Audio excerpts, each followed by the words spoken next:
हमने बताया था, अब हम खबरों वाले शेयर्स पर फोकस करेंगे और खबरों वाले शेयर्स लेकर हमारे साथ स्टूडियो में जिनय अब मौजूद है, जो हमें बताएंगे खबरों के दम पर कौन से स्टॉक्स फोकस में रहेंगे। जिनय, गुड मॉर्निंग, बताएं। जी गुड मॉर्निंग आशीषा। तो खबरों के दम पे पहला जो स्टॉक फोकस में रहेगा वो है जोमेटो और पेटीएम। जोमेटो की अगर बात करें तो जोमेटो जो है पेटीएम का एंटरटेनमेंट बिजनेस जो है खरीदने वाला है, जो है 2084 करोड़ के लिए। और ये जो एक्विजिशन है ये एक्सपेक्टेड है कि ये एंड क्वार्टर में ही ख़त्म हो जाए। इसी के साथ अल्केम का ब्लॉक एक्सपेक्टेड है, रिपोर्ट्स की माने तो प्रमोटर जो है 0.7% स्टेक ब्लॉक डील के द्वारा सेल करने जा रहा है। इसका जो फ्लोर प्राइस रहेगा वो हमें 5616 देखने मिल सकता है। इसी के साथ कल्याण ज्वेलर्स की बात करें तो वॉरबक अफिलिएट्स जो है 2.4% स्टेक कल्याण ज्वेलर्स के फाउंडर्स को बेच सकते हैं। इसी के साथ यूनियन बैंक ने जो अपनी एनालिस्ट मीट की थी, अगर हम थोड़े बहुत की टेकअवेज को देख ले तो वहाँ पे बैंक ने जो है लोन बुक गाइडेंस दी है 11 to 13% की वर्सेस 14% जो उन्होंने Q1 में दी थी। वही बैंक जो टारगेट कर रहा है अपना जो NNPA है उसको 1% से नीचे सस्टेन करने के लिए, और इसके लिए कंपनी जो है ये एक हायर रिकवरीज टारगेट है उनका 16,000 करोड़ का।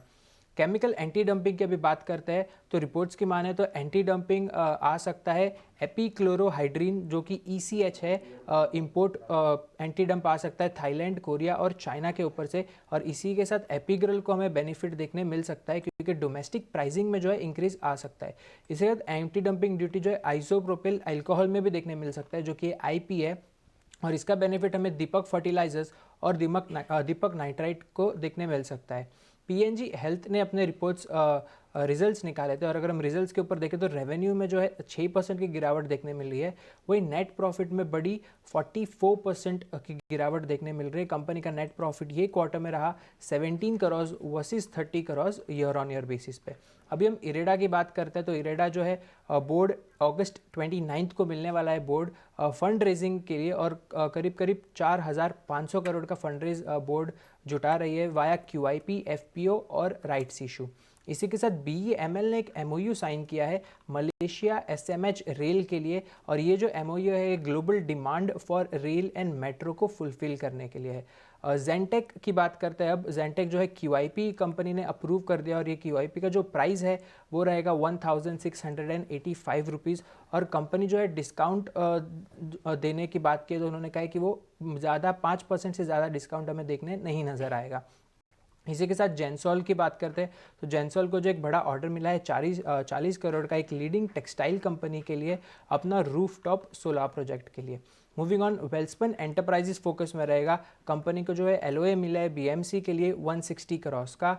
साइंट DLM की भी फोकस में रहेगा क्योंकि कंपनी में जो है कल एक ब्लॉक डील देखने मिला था। साइंट जो कि कंपनी का प्रमोटर है, उन्होंने 1.15 करोड़ शेयर्स बेचे थे 764 के प्राइस पे। और वही अगर हम बायर्स की तरफ नज़र डालें तो वहाँ में नज़र आ रहा है Nippon mutual fund, Aditya Birla, Morgan Stanley और सिटी ग्रुप। वहीं PNB हाउसिंग में भी हमें एक ब्लॉक डील देखने नज़र आया था, जाके सेलर्स हमें नज़र आ रहे हैं जनरल अटलांटिक सिंगापुर फंड और पायनियर इन्वेस्टमेंट। वही अगर हम बायर्स की तरफ नज़र डालें तो हमें government of Singapore, HSBC mutual fund, Goldman सैक्स, सिटी में कई नज़र बायर्स आ रहे हैं। बिल्कुल, तो कई सारे स्टॉक्स जो आज के ट्रेडिंग सेशन में फोकस में रहेंगे, कई सारी ब्लॉक डील्स है, ऑर्डर विंस भी हुए हैं। जिन्हें बहुत बहुत शुक्रिया हमारे साथ जुड़ने के लिए।